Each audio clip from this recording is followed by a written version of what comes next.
Well, welcome to the Top Gun Show. Today I'd like to welcome Chris Crosby, the founder and CEO of Xact, a global leader of contact center AI solutions out of Chicago.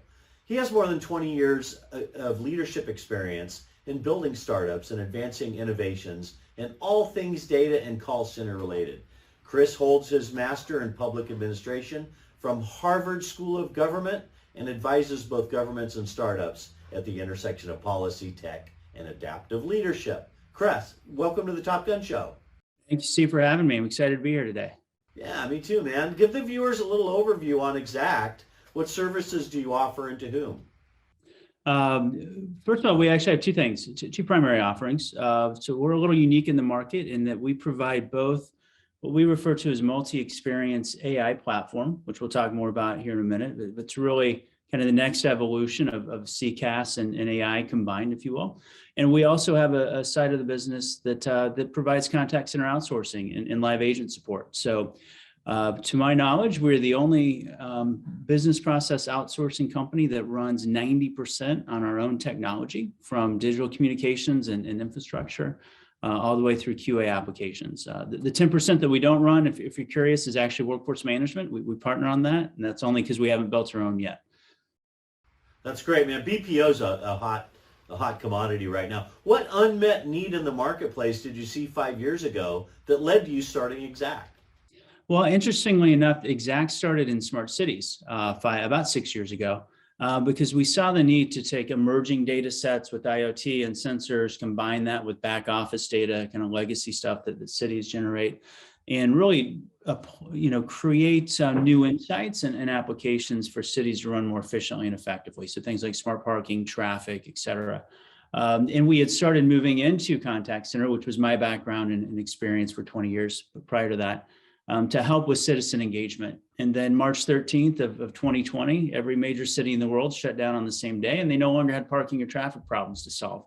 So we immediately went all in into contact center and helping our customers respond to the pandemic through customer service and contact center automation and digital communications with their constituents. And that's really what's led us to where we're at today. We've also, taken over vaccine call centers for some of the largest counties in the United States. Well, that leads me into the next question. You kind of answered it already a little bit, but how is the convergence of data and technology solving hard problems and changing the world for better? That's a great question, Steve. So most of the world's data is still dark data, meaning there's a whole lot of useful insights out there that you can't get to, whether it's in your on-premise or legacy contact center products or platforms or partner data or customer data.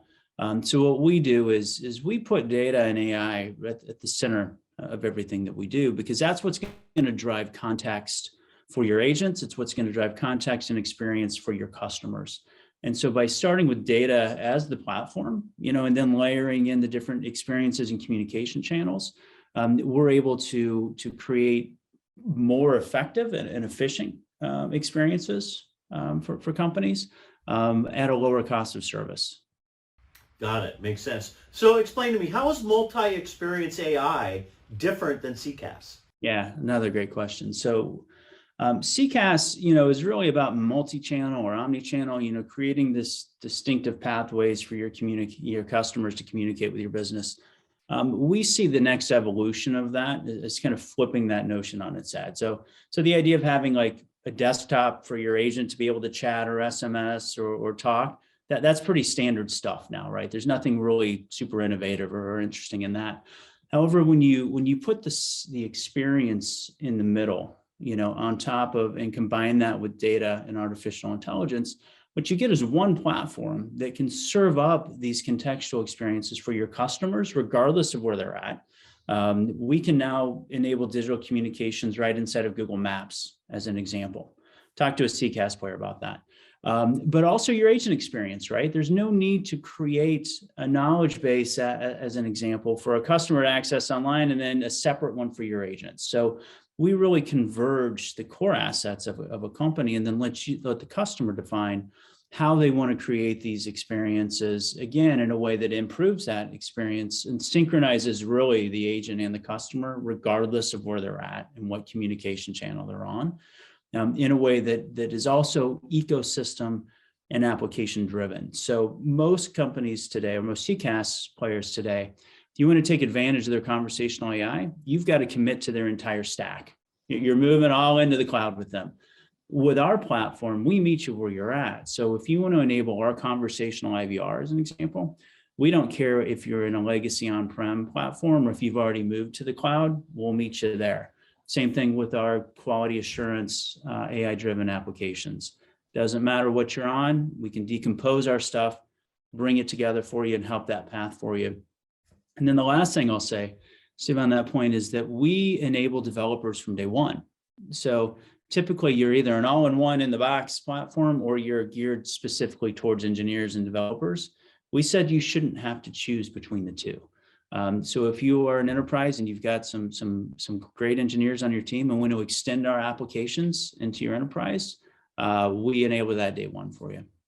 Love it, love it. You make it simple. I love this. This is great. This is great. Well, you know, and that kind of leads into this one. Many companies haven't yet started their cloud migration, or in most cases, maybe they've already selected a CCaaS provider. How can they take advantage of Xact and the multi-experience AI? That's a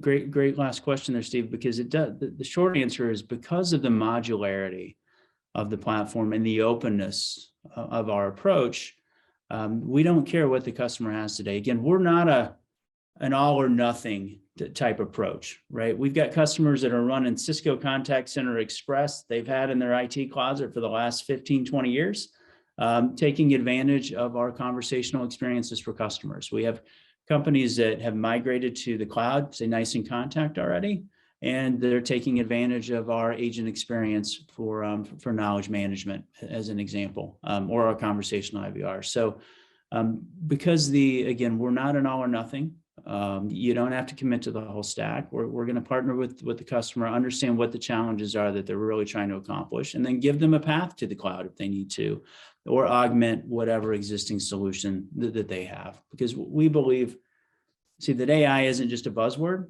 It should have an immediate and tangible impact on your business today and create a continuous return on your investment. And that's really about what a multi-experience AI is to us, is again, solving the problem that's in front of you with the best tools possible. Love it. Love it. Great stuff. Well, Chris, I know you're a big fan of the Top Gun Show, and that I know you know there are millions and millions of people watching you right now. Why don't you tell the viewers a fun little known fact about yourself? Fun little known fact is in my intro, and you may see it behind me, you mentioned the Harvard degree. I actually dropped out of college 3 times prior to making it to Harvard. When I built and sold my first company to Cisco Systems, my highest level of education was an associate's degree from community college, a junior college in Kansas City. And then somehow after that convinced Harvard that I'd be an all right fit. And so that's how I got there. Well, you're probably the only guy I've ever interviewed that has a degree from Harvard, so well done. Well, Chris, thanks for being a guest on the show today. I could interview you for another couple of hours about your technology, but did a great job. Thanks a lot. Awesome. Appreciate it, Steve. Thanks for having me. Thanks for watching, everybody.